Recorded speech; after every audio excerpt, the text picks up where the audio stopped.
भारत के पड़ोसी देश म्यांमार में 1 फरवरी को अचानक हुए सैन्य तख्ता पलट के बाद पिछले 9 दिनों से लगातार विरोध प्रदर्शन तेज हो रहे हैं। तो अब दूसरी तरफ सेना ने इन विरोध प्रदर्शनों को कुचलने के लिए म्यांमार की सड़कों पर टैंक उतार दिए हैं। कुछ इलाकों में गोलीबारी की खबरें हैं और इंटरनेट और ब्रॉडबैंड सेवाएं लगभग ठप हैं। म्यांमार की सड़कों पर हथियारों, ट्रकों और टैंकों को उतारने की सेना की कोशिश को इस तरीके से देखा जा रहा है कि अब म्यांमार में सेना विरोध प्रदर्शनों को जल्द ही दबाव से कुचलने की कोशिश करेगी। इस तैयारी को देखते हुए संयुक्त राष्ट्र के एक अधिकारी ने म्यांमार की सेना पर जनता के खिलाफ जंग छेड़ने का आरोप लगाया है। म्यांमार की सेना ने इस बीच बहुत से अपराधियों को जेल से छोड़ने का भी फैसला लिया है, जिसके बाद म्यांमार में हिंसक घटनाएं बढ़ने की आशंकाएं भी तेज हो गई हैं। उधर यूरोपियन यूनियन, ब्रिटेन, कनाडा समेत 11 पश्चिमी देशों के दूतावासों ने म्यांमार की सेना से अपील की है कि वो हिंसात्मक कार्रवाई से बचे रहें। साथ ही साथ में एक जॉइंट स्टेटमेंट भी जारी किया गया है, जिसमें कहा गया है कि दुनिया देख रही है और हम म्यांमार में जनता की लोकतंत्र, शांति, आजादी की मांग का समर्थन करते हैं।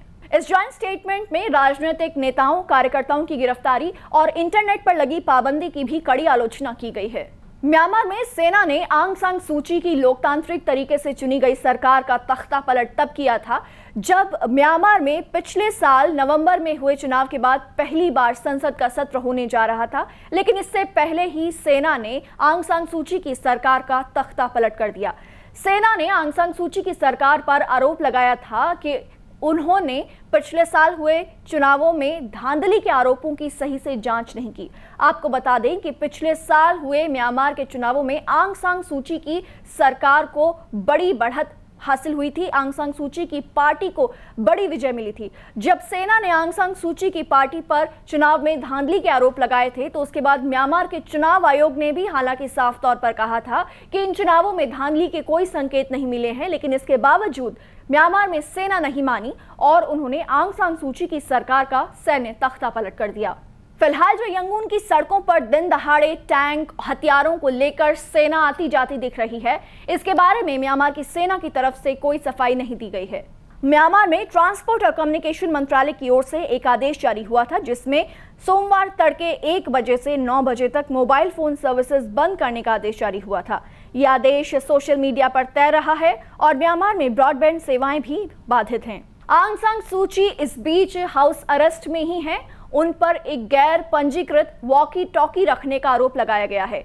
म्यांमार में सड़कों पर उतरे प्रदर्शनकारी आंग सान सू की रिहाई की मांग कर रहे हैं। आंग सान सू की पार्टी नेशनल लीग ने आंग सान सू के रिप्रेजेंटेशन के लिए, अदालत में रिप्रेजेंटेशन के लिए जिस वकील खिन मांग जो को चुना था, उसका कहना है कि उन्हें नहीं पता कि सोमवार को आंग सान सू को अदालत में पेश किया जाएगा या नहीं।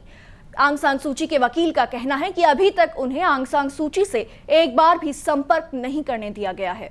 इस बीच म्यांमार में विरोध प्रदर्शनकारी लगातार ये कह रहे हैं कि इस तख्ता पलट के पीछे चीन और रूस का हाथ है। म्यांमार में सड़कों पर बैठे प्रदर्शनकारियों को हाथों में तख्तियां लिए देखा जा सकता है, जिस पर साफ तौर पर लिखा है कि किस तरीके से चीन और रूस ने इस तख्ता पलट में म्यांमार की सेना का साथ दिया, जिसके बाद म्यांमार में लोकतांत्रिक तरीके से चुनी गई आंग सान सू की सरकार का सैन्य तख्ता पलट हो गया।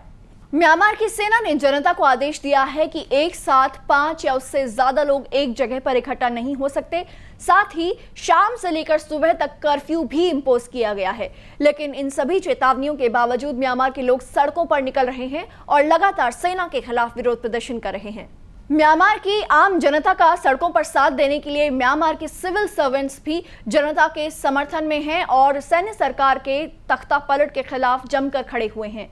पिछले हफ्ते ही म्यांमार के सैन्य शासक आंग लाइन ने कहा था कि अब म्यांमार की जेलों में कैद करीब 23,000 आरोपियों को छोड़ दिया जाएगा, जिसके बाद म्यांमार में बड़े पैमाने पर कानून व्यवस्था का मुद्दा खराब होने की आशंकाएं बढ़ गई हैं।